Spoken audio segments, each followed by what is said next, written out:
رمضان كريم. بلاتي قبل من هادشي اجي نعاود لكم شنو طرا. صاحبتي الشينويه وباكستانيه شحال باغيين يذوقوا ماكله مغربيه، فقررنا هاد النهار نعرضوا عليهم يفطروا معنا. خدينا المترو مشينا السويقه اللي بعيده على اليونيفرسيتي ب10 دقائق، واللي كنلقاو فيها الخضره طريه وناقصه في الازمنه. خدينا الفلفله اللي كان ثمن ديالها بجوج كواي، وخدينا البصله اللي كان ثمن ديالها بجوج كواي، وخدينا هنا بطاطا اللي كان ثمن ديالها ب3 كواي، وخدينا حتى مطيشه اللي كان ثمن ديالها ب3 كواي. وصدفه لقينا هاد السيد اللي كيصايب الورقه اللي فكرنا بالاجواء ديال المغرب في هاد شهر رمضان. وصراحه توحشنا هذوك الاجواء. وهنا جينا ناخذ النودلز اللي كتكون طريه، خدينا نص كيلو ب10 كواي اللي كتكون ناقصه في الثمن. وهنا جينا ناخذ الحوت اللي كيكون طري، هنا خدينا كرافيت اللي كان 25 كواي نص كيلو كيكون طري كتختاروا.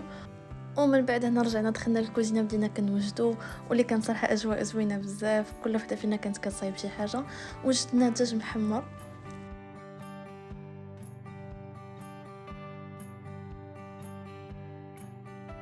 وهنا بدينا التحضيرات ديال الطبله ديالنا. المهم واخا حنا كاين صراحه في الغربه وحاولنا نخلق واحد الجو مغربي.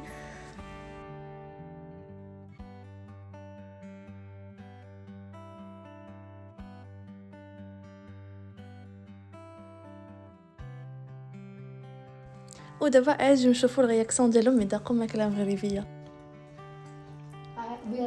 这个摩洛哥的食物特别的好吃。 Moroccan food. It's really delicious. I really like it. And please next time invite me again.